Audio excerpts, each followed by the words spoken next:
La terrifiante rencontre que je n'oublierai jamais. Je suis routier depuis que j'ai 20 ans et j'ai rencontré des personnes étranges parfois.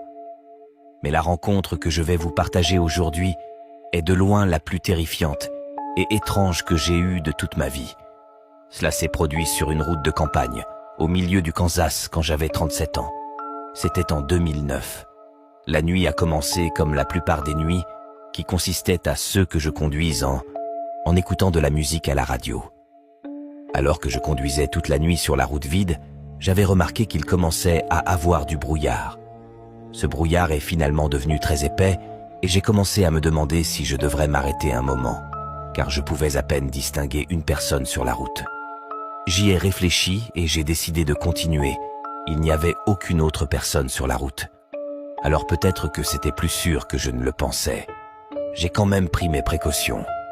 J'y allais lentement, juste au cas où un animal ou une personne devait traverser la route. Pendant que je continuais à conduire, j'ai commencé par sentir une odeur qui a vite rempli l'intérieur de mon camion. J'ai rapidement fermé les fenêtres, mais ça n'a pas aidé. Cette terrible odeur était déjà à l'intérieur et j'avais l'impression que j'allais vomir. L'odeur et le brouillard sont devenus écrasantes. Je me souviens avoir pensé, qu'est-ce qui pourrait provoquer une odeur si horrible?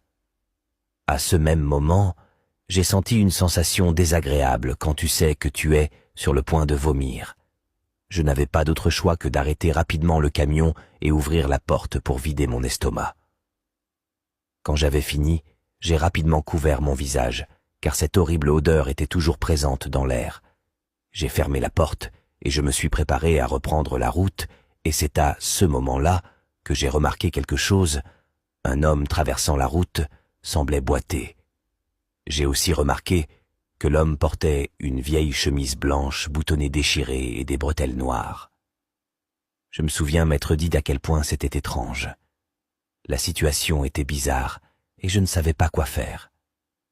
Devais-je appeler quelqu'un à l'aide?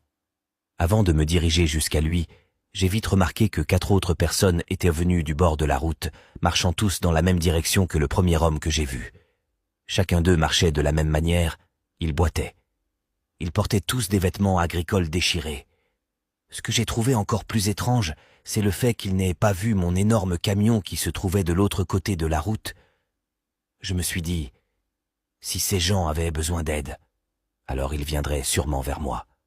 Mais ils continuaient tous à boiter à travers la route, et ils ont disparu dans l'obscurité et le brouillard. Je dois aussi te rappeler que nous étions dans le milieu du Kansas, donc fondamentalement au milieu de nulle part.